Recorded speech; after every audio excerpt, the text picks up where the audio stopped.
weekend ngayon at walang masyadong laman ang ating kantina, kaya naman ito ang iyong tindera, nakamarket na. Hello mga mare, kumusta? Ito na naman ang iyong tindera na nagmamaganda. Na kahit sang anggulo ng kanyang mukha ay wala namang maganda. Kaya sana'y unawain at intindihin na lang natin siya.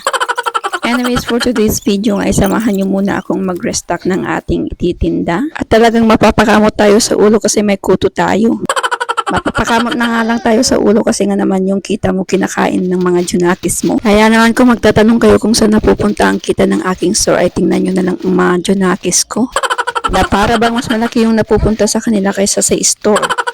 Ewan ko lang kung ako lang or sa inyo ding mga tulad kong may kantina na kapag nagde-display tayo ay doon naman sila kuha ng kuha. Diba? Dahil nga kung may ginagawa tayo is doon lang muna tayo nakafocus. Hinahayaan na nga lang natin sila na gagawin nila ang kanilang gagawin. Hindi mo na nga namamalaya na nakain na pala nila yung isang pack ng creamy stick. Kaya imbis na dadami ang iyong paninda ay hindi. Kaya naman paano dadami ang ating paninda kung yung kita mo is kinakain na. Tapos dumagdag pa nga itong mga presyo na nagmamahalan na uli. Diba? Sana all na lang yung mga presyo nagmamahalan. Ikaw na lang hindi pa minahal.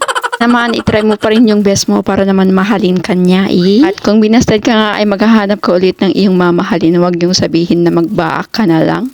Anyways, kahit nga gaano kamahal yung mga presyo ng mga paninda ngayon ay kailangan pa rin naming magtinda. Dahil nga kailangan pa rin naming maging mayaman sa mga mata ng iba. Feeling ba nila is marami kang pera kaya naman uutangan ka ng cash? Hindi nga nila alam na yung inuutangan nila is may binabayaran ding utang. Kaya naman wag nyo lang tingnan yung mga tindera nyo na malaki ang kita or mayaman daw sila. Abay mas magandang tingnan nyo sila na maraming utang. Dahil yun ang katotohanan. Hanggang dito na lang. Bye!